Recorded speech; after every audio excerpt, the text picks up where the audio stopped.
Pozdravljeni v oddaji Vroči stol z Vladimirjem Voduškom. Spoštovane gledalke, spoštovani gledalci, dobro večer. Lahko bi rekli, da živimo v izredno dramatičnem in nekoliko nevarnem času. Slovenska politika je nocoj polno angažirana in sicer pred nekaj urami se je končal svet Pozitivne Slovenije, kjer so izglasovali oziroma kjer sploh niso glasovali o zaupnici Zoranu Jankoviću. Pozitivna Slovenija ima v soboto kongres, pravkar pa poteka svet SDS-a, na kateri pa bodo glasovali o zaupnici predsedniku stranke in predsedniku vlade Janezu Janši. Zato smo seveda nocojšnjo oddajo povabili nekatere predsednike strank.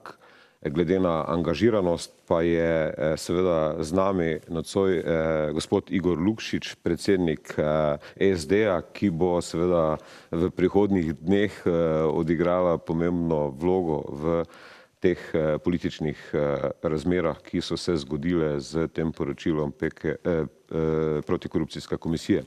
Zdaj, gospod Lukšič, če nekoliko pustimo v bistvu ta dogajanja povezana z protikorupcijsko komisijo, zanima me, kakšen je pravzaprav vaš scenarij razvoja dogodkov v prihodnjih dneh, v prihodnjih mesecih. Govori se o večjih možnostih. V kakšnem scenariju ste vi pripravljeni sodelovati? Mi sodelujemo že letos bo 20 let, ker imamo stranko ustanovljeno. Tako da za nas glede tega ni težav.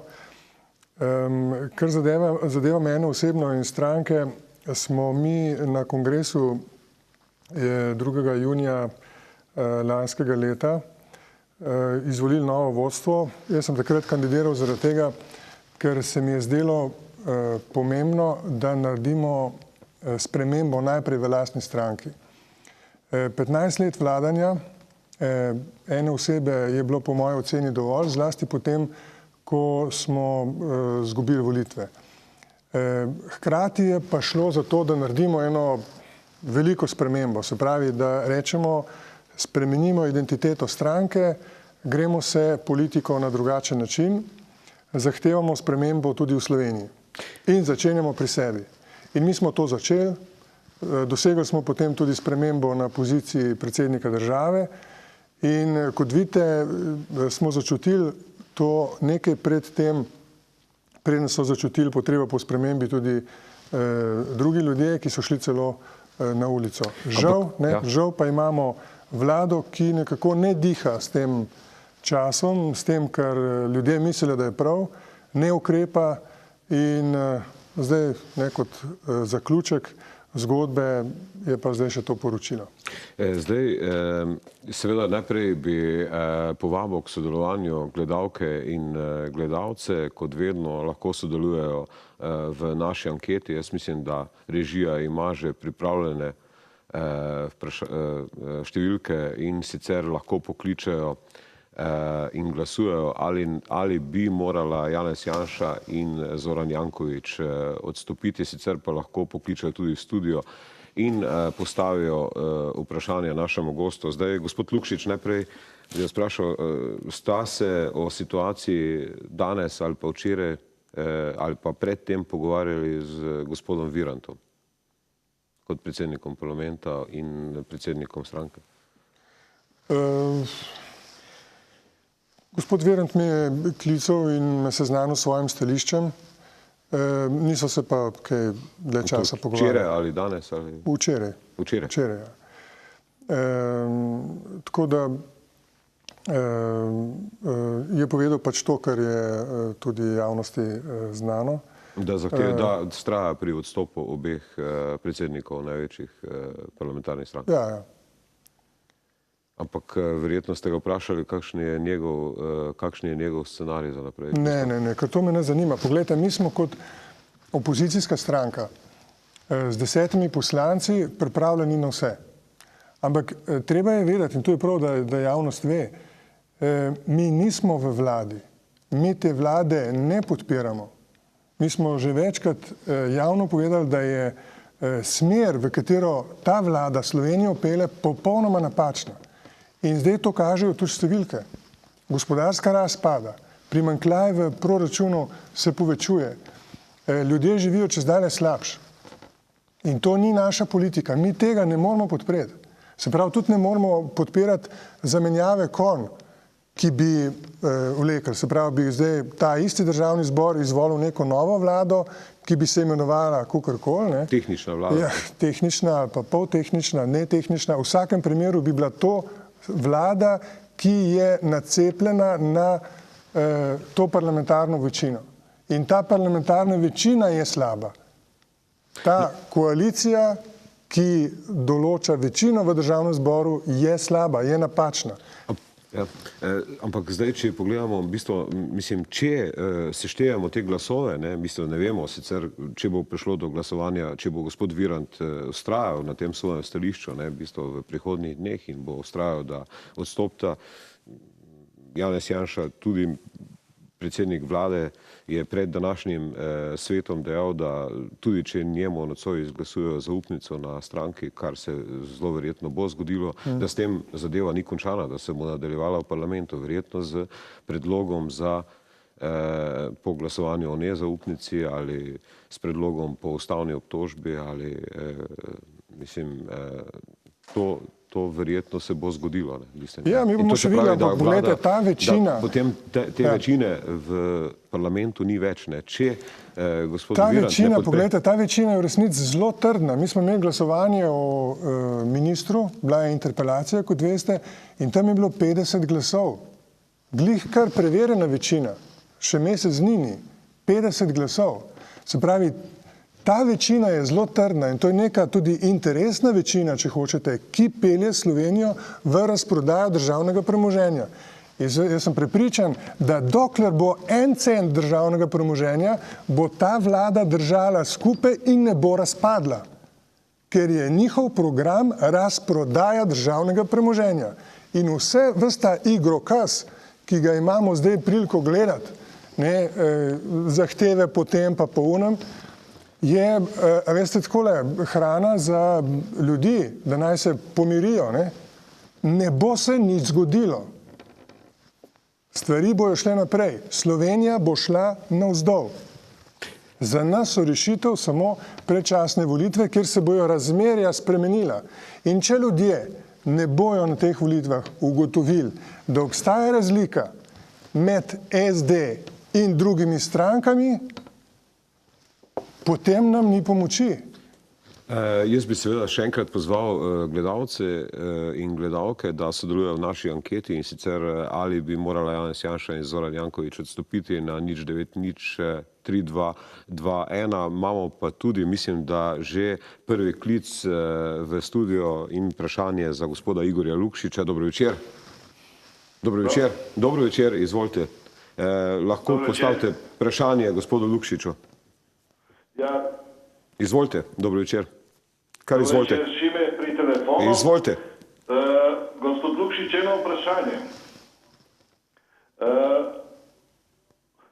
Osebno menim, da gospod Borut Pahor kot premijer vlade je vedel za določene stvari, ki so zdaj prišle na dan. Kaj menite o tem? In zakaj se Borut Pahor, glede na stanje, kakšno je, v funkciji predsednika bolj decidirano ne izjasni, glede na nastalo situacijo? Hvala lepa za vprašanje, gospod Lukšič, izvolite. Hvala lepa. Obe vprašanje bi morali nasloviti na predsednika države, kaj je o tem vedel in kako bi bilo prav, da reagira. Gotovo je sam presodil in v skladu s tem odreagiral. Se pravi, kar pa zadeva tega, kaj je on vedel, bi morali vprašati njega. Jaz ne vem, kaj je on vedel in kaj ve. Ampak zdaj, če smo pri gospodu Pahorju, vendarle imate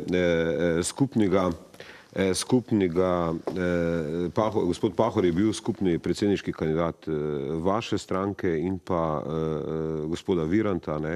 Mislim, že zaradi tega se mi zdi, da je neka naravna koalicija, vsaj pri tem projektu predsedniških volitev bila in verjetno Gospod Pahor je sicer v izjavi izrazil zaskrbljenost nad situacijo.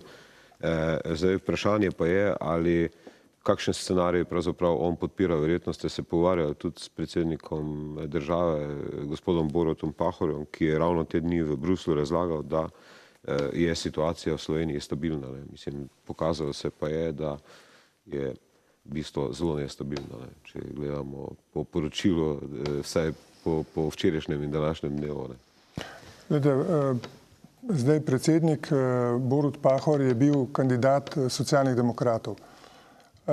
Potem po številnih postopkih znotraj stranke ga je podprla tudi Državljanska lista, podprla ga je tudi Stranka mladih in to je vse. Se pravi, on ni bil skupni kandidat. To je treba vedeti. In to ne gre za nobeno nenačelno koalicijo. Se pravi, če se je k našemu kandidatu ali podpori njegovi kandidaturi pridružila še kakšna stranka, smo mi to z veseljem pozdravili in ta podpora je bila v vsakem primeru pomembna, ker je podpora in glas vsakega štel. Zdaj glede situacije, ste se pogovarjali z gospodom Pahorjem? Ne, se nisva o tem nič pogovarjala. Zaradi tega, ker se vam pravim, mi nismo tle ključni akter. Res, da smo mi začeli nek val sprememb, kot sem rekel, po kongresu, ki se čutijo tudi v slovenskem političnem prostoru, ampak naš domet je omejen. Mi imamo samo 10 poslancev in mi ne moramo vplivati na razpad vladne koalicije ali pa na postavitev neke nove vlade, ker nismo v tej večini. In mi tudi ne moramo biti v tej večini, ker ta večina vodi Slovenijo čist v drugo smer, kot bi jo mi. Zdaj mislim, da imamo še klice v studio. Dobro večer, izvolite. Dobro večer. Dober večer. Izvolite, gospodu Lukšiču. Gospod Vodušek. Če imate vprašanje za gosta, imam vprašanje, Janez iz Medvod. Izvolite. Eno vprašanje za vas. Lepo bi vas prosil, da me ne prekinete. Ne bomo. Ampak predvsem je vprašanje za vas. Mislim, če imate vroči stol, da dolgujete tudi vi odgovore. Zanima me, kako pridete do takega vprašanja, kjer že vnaprej implicirate enačaj med Janšo in Jankovićem. Mislim, to je tako vprašanje, ki ne služi ničemur, ampak metanju megle. Kar se tiče pa gospoda predsednika PS, vsakamu čast, ampak njega pa nimam kaj vprašati, ker mislim, točno vem, kako in kaj deluje in je to zguba časa, vroči stol s takim predstavnikom. Ma ni škoda vašega časa pa denarja. Hvala lepa. Hvala vam za vaše mnenje. V bistvu zdaj lahko bi dve vprašanje postavili, ampak v bistvu to vprašanje se je po včerajšnjem dnevu de facto postavilo v prostoru in mi vprašujemo tudi ljudi, ki lahko tako ali drugače odgovorijo. Zdaj, če ostaneva še malo pri gospodu Pahorju, v bistvu vsaj po nekaterih informacijah, se gospod Pahor ne strinja s tem, da bi Janez Janša ali pa odstopil z funkcije predsednika vlade oziroma zamenjavo vlade. Ali to drži ali ne, v bistvu ne. Mislim, to bi moral njega vprašati s tem, da se zadeve spreminjajo. Jaz lahko samo to povem, kar vem iz predvolilne bitke. Takrat je govoril, da za Slovenijo ne bi bilo dobro, da menjuje vlado. To je bilo in je tudi moje stališče, da načelno ni dobro, da menjujemo vlado vsako leto, vsake 2 leta in tako naprej. Ker se skrešuje čas, Pahorjeva vlada je bila 3 leta, ta vlada je Poglejte, mi v leto dni. Sloveniji imamo en velik problem.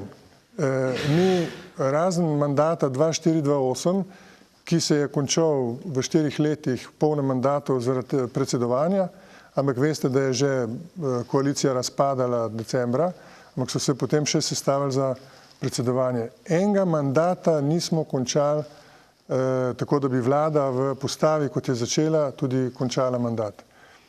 In to je za Slovenijo velik problem. Mi, če hočemo zagotoviti eno stabilno situacijo za gospodarstvo, za delovanje javnega sektorja, transparentno situacijo, se pravi, da vsi lahko načrtujejo za 4 leta ali pa še bolj dolgoročno, mi rabimo stabilnost v političnem sistemu. Imamo pa cel kup ljudi, posameznikov, grupacij in strank, ki to stabilnost ne stalno najedajo in ne zdržijo v neki koaliciji, v neki postavi. Torej, moje stališče je, in je bilo zmeraj, da je treba vladi dati šanso, da naredi to, kar je za Slovenijo dobro. To je prva zadeva. Druga zadeva je, seveda, potem pa pride ta ampak. Če vlada dela slabo za državo, potem je pa treba imeti tudi nek mehanizem, da lahko to vlado zamenjamo. Mi imamo ta mehanizem, samo problem je v tem, da ko je večina v državnem zboru konstituirana, potem ta večina, ki jo dobimo ven iz volitev, drži to vlado pri življenju, kakor hočete dolgo. In to se nam zdaj dogaja. Se pravi, vladi je podpora padla na 18%. Ta vlada nima kredibilnosti, da pele zadeve naprej. Veste, kredibilnost pomeni, da ima minister težave v lastnem ministrstvu, da ljudje ne poslušajo več to, kar se njemu zdi prav, da naredijo.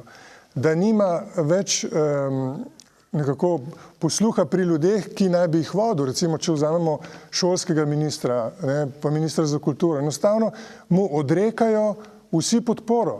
In se mu bili zdaj začelo dogajati, da recimo se bo najavil na neko šolo in ga enostavno ne bojo sprejeli. Ker bojo rekli, ti pa nisi naš minister. Veste, in v takih razmerah se ne da vladati. Ne da se pelati ene politike, dobre za državo. Zdaj mislim, da je režija, mislim, da imamo zopet vprašanje, jaz bi sicer nadaljeval, sicer, če je kakšno vprašanje mogoče za gospoda, izvolite, za gospoda Lukšiča, če je vprašanje. Ja, izvolite, dobro večer, izvolite. Ja, dober večer. Izvolite.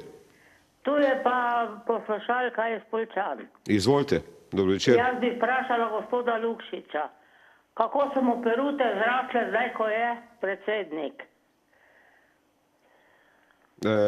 Še kakšno, zakaj mislite to v bistvu, a lahko sam pojasnim? Ja, ker je tak strašno domišljal. Dobro, to bo verjetno, to je vaše mnenje, gospod Lukšič bo na to odgovoril, izvolite. Hvala lepa, lahko noč. Lahko noč.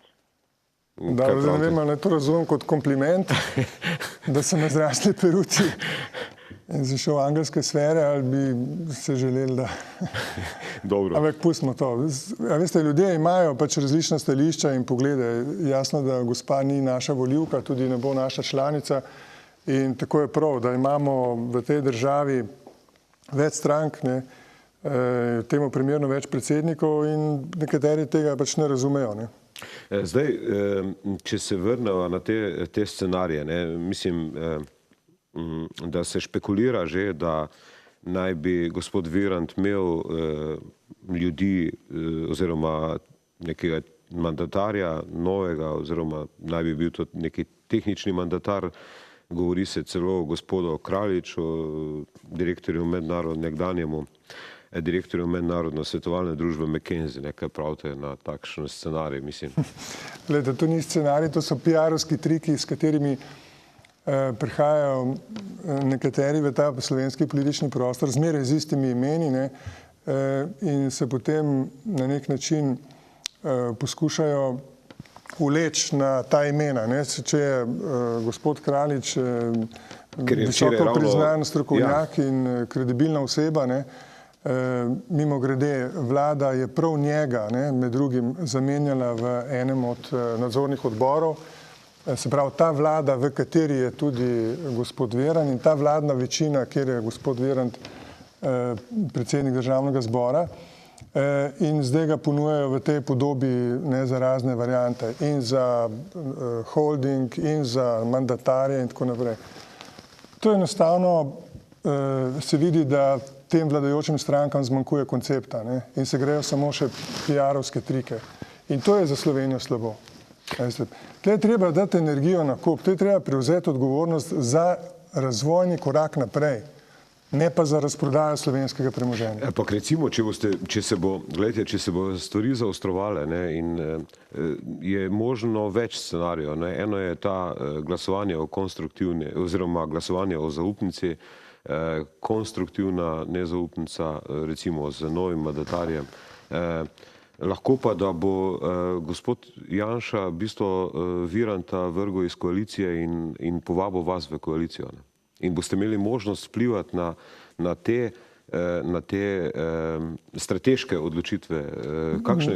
Tle ne gre za vpliv na strateške odločitev, ker so, oni grejo v eno smer, mi bi šli v drugo smer.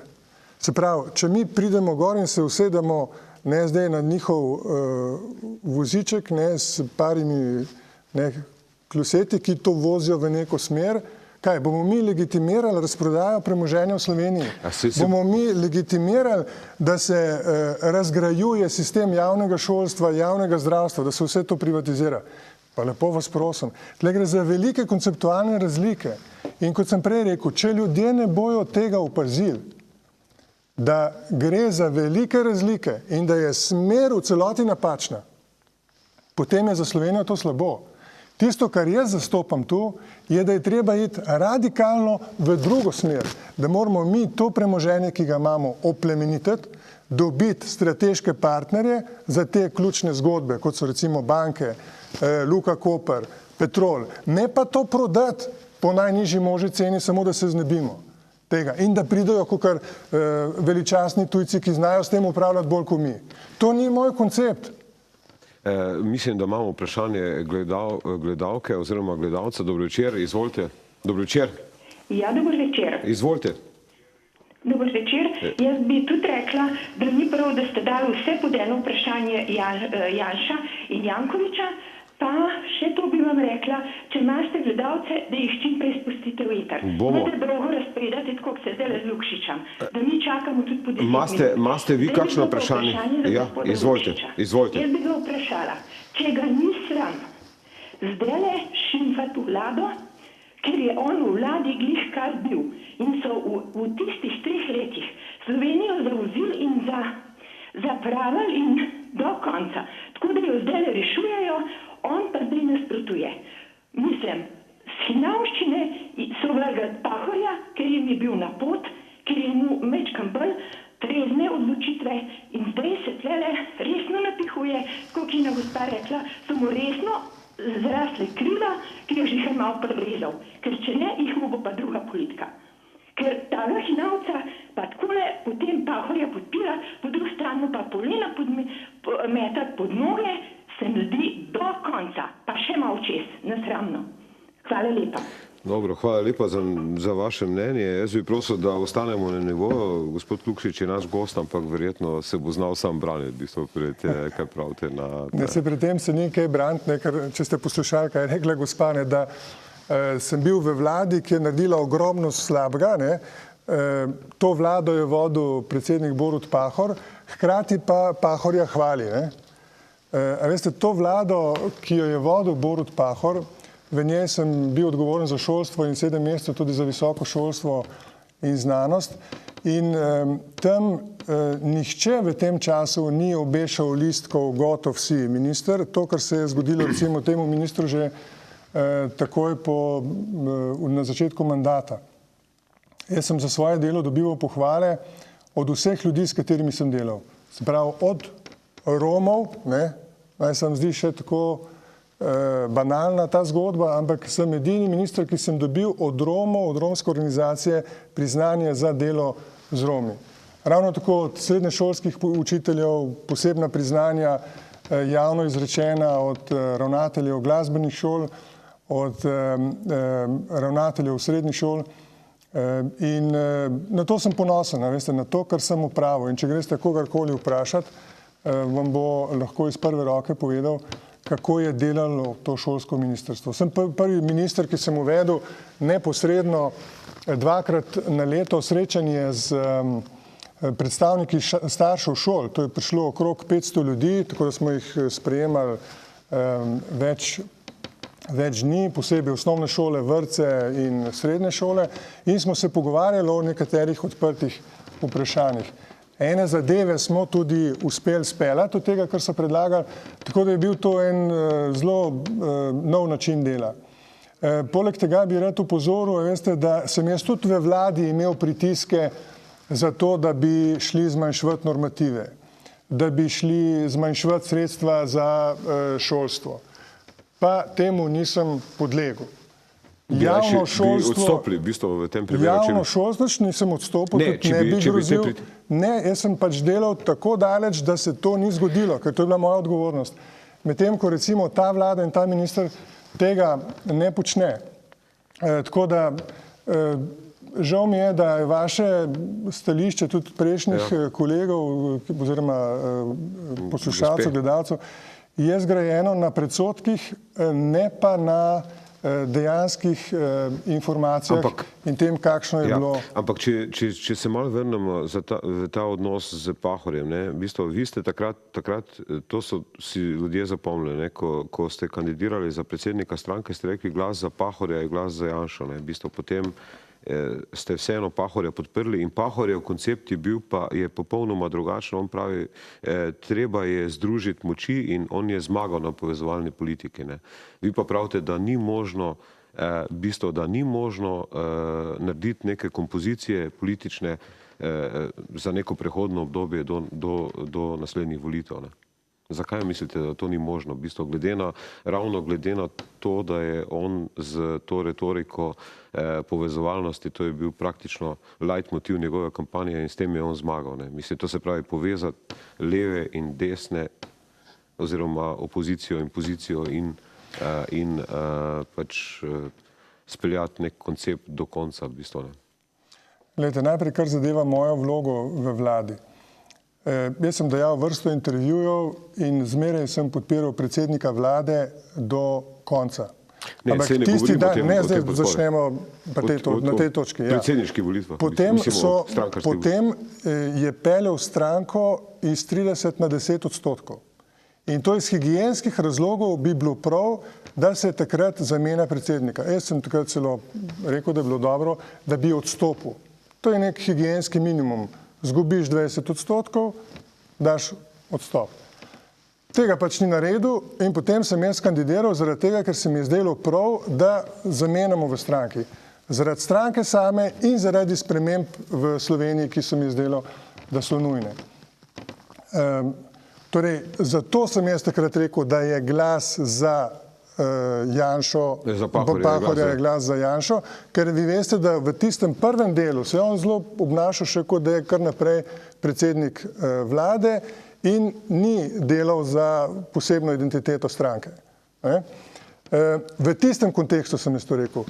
Potem je pa on bil naš kandidat SD-ja za predsednika države in upam, da bojo to ljudje dojeli. Predsednik stranke je ena drža, predsednik države je druga drža. Če je predsednik države, pomeni, da je predsednik vseh državljanov. In tam je noro govoriti, da je glas za Pahorja, glas za Janšo. Seveda se je Janša tudi član te države. Ne želim pa si, da bi Janša imel premočan ali pa sploh kakršenkoli vpliv na socialne demokrate.